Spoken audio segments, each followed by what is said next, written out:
This is the new Toyota Supra, and it's a little bit like Angela Merkel wearing a kimono on a date with Arnold Schwarzenegger. You see, it's like Angela because underneath the skin, it's actually German. You see, it's based on the BMW Z4. However, the bodywork is completely Japanese, isn't it? Just like a kimono. And it's actually built in Austria, as is Arnold Schwarzenegger. Now, the car starts from £53,000, but if you click on the pop-out banner, you can see how much you can save on a new car at CarWow. However, I bet you're more interested in whether this new Supra is better to drive than the BMW Z4 on which it's based. Well, to find out, the first thing I'm going to do is launch it. Now, I actually drove the Z4 the other week and I timed it from 0 to 60 in 4.5 seconds. So, that's the time this Supra has to beat. I'm going to put it into sports mode. I'm going to put the traction into sports mode. Got my specialist timing gear up here. Got my left foot on the brake. Floor the throttle. Launch control. Active. Go. Oh, come on. Come on. Oh, yes. There we go. Right. Good job it did it quickly because I was running out of space there. There's a fence. Okay, so it did 0 to 60 in 4.4 seconds. So yeah, it beat the BMW. Now you're probably wondering what it'll do the standing quarter mile in. Well, I clearly haven't got the room here, but later on I'm going to take the car on track and time it. Let's start this review by talking about the Supra's design, because when I first saw this car I was like, oh my god, what the heck have they done? But actually, here in the sunshine, I've changed my mind. Yeah, I'm a little bit fickle like that. You see the front, it reminds me of the Mark IV Supra. There's lots of kind of swooshes and creases about the place. I really like the headlamp clusters. They've got like little red flashes in them, that's really cool. Now from the side profile, this car is supposed to mimic the Toyota 2000 GT from the 1960s. If you don't know what that looks like, here's a pic of it now.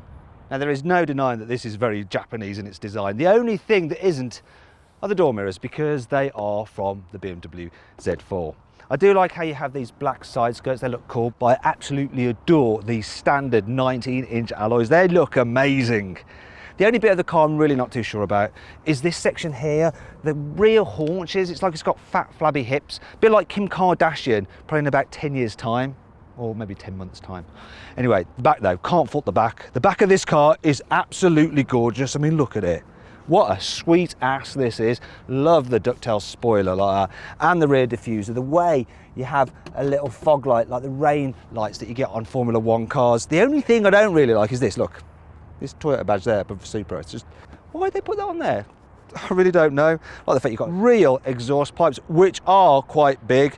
I'll illustrate that now with the new CarWow bottles of truth test. So yeah. See, they fit. Isn't that awesome? And so too is the exterior design, if you ask me. Now, it is pretty wild, whereas inside, it's a bit of a different story. This new Supra is all rather sensible, unlike me. Yeah, that was a bit stupid. Yeah, like I was saying, it's all quite calm and reserved. You can definitely feel a Germanic influence, especially because a lot of the buttons and stuff are from a BMW. So these buttons here for the radio, from a BMW. The climate control system, from a BMW. This twiddly knob here, and all the buttons here, from a BMW. The steering wheel, also from a BMW, and all the switches on it. The gear shifter paddles, the stalks on the steering column. The door handles, switches here and here, BMW, and the light switches here, BMW. Yes. So that's good though, because normally with the Toyota, the insides are just bonkers. They have buttons all over the place just randomly. So that is good. And I do actually like the design. It's nice and simple, very clean, not bad at all. The quality is pretty good in here as well. That's another BMW influence. So lots of squidgy materials here. Here we've got a stitched dash. I like the fact that all the lower down panels as well, they're padded, and not to make the car feel posh. They're padded because you might end up banging your knees off them when you're actually going around corners really quickly. That's a really cool feature that they've done that.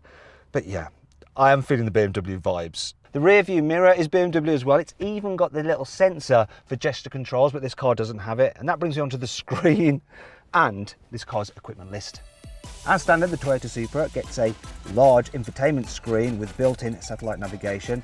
There's also a digital driver's display as well. Full LED adaptive headlights, adaptive cruise control, and a load of safety kit that is too boring to mention right here. A 10-speaker sound system with Boy Racer pleasing grille covers. A reversing camera, Alcantara sport seats with electric operation. Plus an active rear differential and adaptive suspension. If you pay an extra £1,300, you can upgrade to the Supra Pro, which is what this red car is. You then get full leather seats, an upgraded JBL stereo with 2 extra speakers, wireless charging for your mobile phone, and the most useful addition of all, a heads-up display which can show things like the speed limit, your speed, and navigation directions, and I think it's really useful if you're going to be using this car as a daily driver. Finally, there's this A90 edition, which is an extra £3,000, and you get matte grey paint, black alloy wheels, and a red leather interior, which is rather nice. Unfortunately, this is a limited edition, and they're all sold out for now. I was given a choice of which car to review, either the red one or the yellow one, and I wasn't sure, so I went onto my Instagram account at Matt Watson Cars and did a story with a poll, and it was close, but you guys chose the red one. So I'll continue the review with this car here. Anyway, let's continue the review by talking about this infotainment system. So this is one time where I cannot say it's not as good as BMW's iDrive, because as you can see, it is in fact BMW's iDrive. It's BMW's old iDrive, but it's still very, very good. Nice screen, very easy to use. You can use it as a touchscreen or the swivel wheel with the shortcut buttons. Plotting a route into the sat-nav is super easy. You can do it using the wheel, or once again, using the buttons on the screen.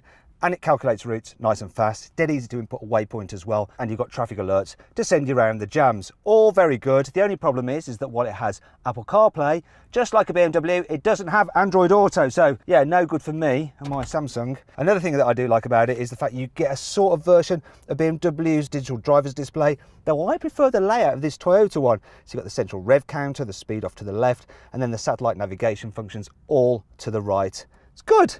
Good infotainment system.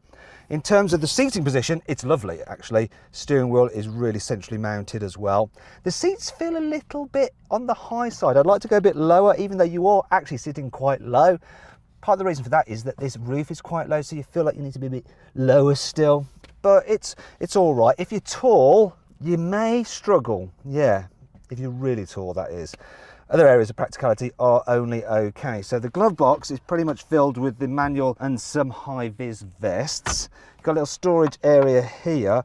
A couple of cup holders here, but they won't fit my big bottle. The door bins as well, they're tiny. Not going to fit anything in those, but I have a solution. You see here, there is a fire extinguisher, but I'll just remove that because this is a Toyota. It's not going to burst into flames, and I can hold my big bottle in there. Perfect. I think I will just keep the fire extinguisher in the car though, because all the mechanicals are BMW. Anyway, let's move on to the boot. So the capacity is 290 litres, which is about the same as an Audi TT RS, which is also about the same as a Ford Fiesta, but the shape is obviously different than the Fiestas. Now there's a bit of a load lip to lift stuff over, but you can fit quite a bit of luggage in there if you need to. More importantly though, the shape of it means that you can carry 2 spare tyres, which is obviously really important if you're doing track days. Also, there are a few bits of practicality here. So tie down hooks there, some nettage there. There's a 12-volt socket for your tyre inflator, and an elastic strap where I could have actually put the water bottle and instead of using the fire extinguisher holder. Also, there's even ISOFIX on the front passenger seat, so you could take a baby in this car if you wanted to. So as far as I'm concerned, for a sports car, it's practical enough for me. Now then, it's time for the CarWow 5 annoying things about this car. There are so many fake vents on this car that the CarWow stick of truth is going to have a field day. So, fake, fake, fake, and fake. There's no release for the boot right here where you need it at the boot. You can only open it using the key or by pressing a button inside the cabin. You can't move the sun visor to the side, which is really annoying if you've got low sun coming through that window because you end up blinded. Ow. Refitting the low cover is a bit of a puzzle because it just doesn't seem to fit in any way, shape or form. I'm following the instructions, but I give up. Toyota Supra fanboys are forever going to be coming up to you going, oh yeah, maybe the new Toyota Supra, but it hasn't got a 2JZ engine, so yeah, it's not a proper Toyota Supra, especially as it's built by BMW. And they'll open up the bonnet and point out all the BMW badges, such as there, there's even one there, which is right next to a Toyota sticker, which I think I'll just remove because, yeah, this ain't a Toyota, not really. Don't worry, there's still plenty to like about this car. Here's the car wow 5 cool features. The Supra sits low to the ground and has a lower centre of gravity than the GT86. It also has the perfect 50-50 weight distribution, and it achieves what's known as the golden ratio of 1.55, and that's the ratio between the distance between its front and rear wheels and its left and right wheels. That gives you the optimum balance of stability yet agility. The sports mode is completely configurable, so I have the damping in normal for added comfort, the steering in sport for a bit of extra weight, the transmission in normal so it's relaxing, and the engine in sport mode for rapid response and a louder exhaust noise. Oh yeah, we've got a double bubble roof, which not only looks cool, but aids aerodynamics. Thanks to its fixed coupe roof, this Supra's body is stiffer than the BMW Z4's. In fact, the chassis is even more rigid than the Lexus LFA supercars. The stability control, you can turn all the way off. Yeah, baby, yeah, I like it, super style! The engine choice for the Supra is very simple, there is just one. Ah, look at that, the bonnet release is a double pull, just like on BMWs. Actually, the engine is just like on BMWs because it's BMW's 3-litre straight-six twin-scroll turbo. It produces 340 horsepower, has 550 newton meters of torque, and it powers the rear wheels only via an 8-speed automatic gearbox as standard. Yes, that's right, there is no manual version of the Supra. Boo! Now it's time to see what this Toyota Supra is like to drive.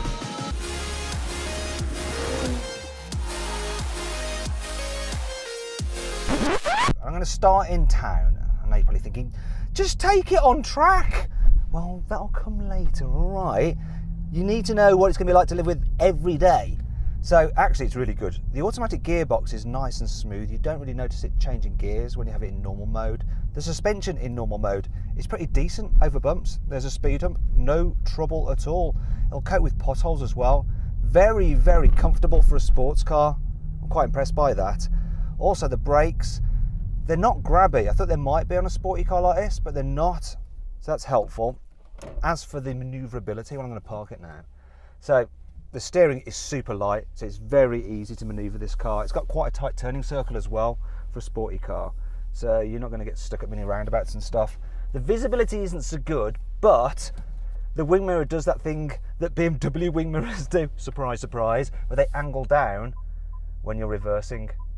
You are going to be relying on the parking sensors and the camera to get the car into space, but it is actually super, super easy. I mean, look at that. 2 moves, not sticking out too far. That, ladies and gentlemen, is a result. Anyway, let's get out of town. Drive this thing a little bit faster. This new Supra is actually pretty good on the motorway as well. So I'm just cruising along at 90 kilometers an hour.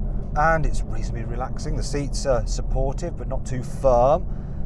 There's not much wind noise at all. Get a little bit of tyre noise, but that's about it.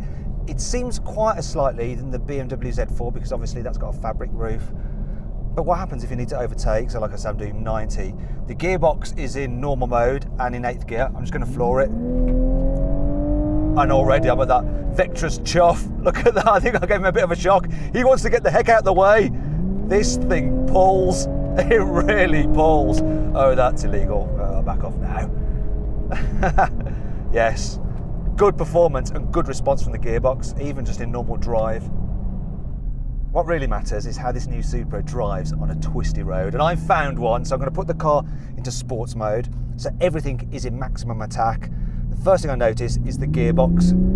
So now it's keen to hold on to gears and will rev out. Also, when it changes gears, you get like a thump in the back, which I'm sure that has just been added in for effect, and I like the effect. And as for the chassis balance, it's really good.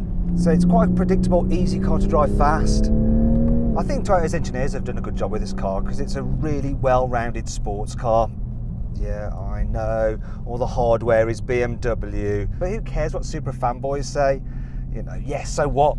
Most of it's BMW, but why not just think of it as a Z4M Coupe? There's absolutely nothing wrong with that. Anyway, there's one last place we need to try this car out. So here we are on Jarama Racing Circuit in Madrid. How this car handles on track is massively important, and right away we can just get it on the lock stops. So yeah, from the first corner, I'm liking it already. Now this car spent years being developed on the Nürburgring, and it was actually signed off by Mr. Toyota on the Nürburgring, so it should be good for track days. There is a bit of roll through the corners to let you know what the car's doing, but not too much. One thing you really appreciate is that engine. The mid-range power of this engine is so good, and you can just like get the back end out and then just slide it for days. You know, it's very easy to do. Another thing worth mentioning are the brakes. The brakes do a great job of just... Oh!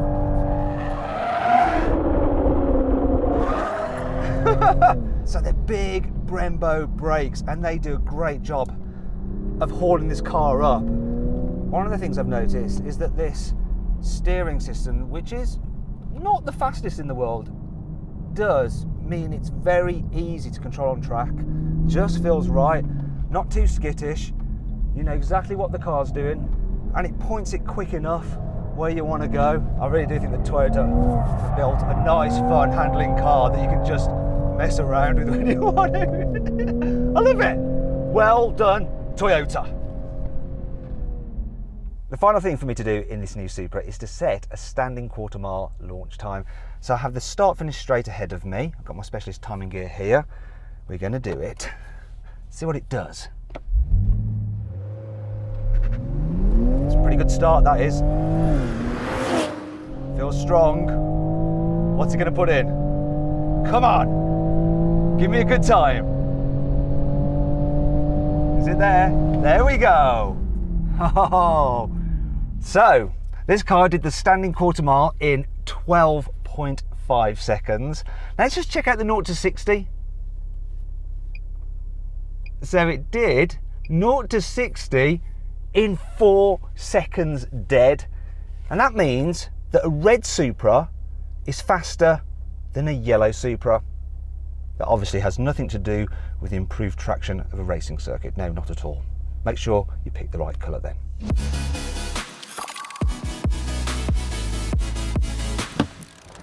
So then, what's my final verdict on the new Toyota Supra? Should you avoid it? Should you consider it? Should you shortlist it? Or should you just go right ahead and buy it? Well, I reckon you should just go right ahead and buy the new Toyota Supra if you can get your hands on one.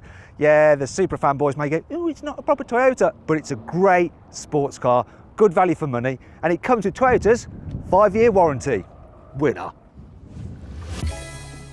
Do you agree with my verdict? Let me know in the comments section. Also, please subscribe to this channel for more videos.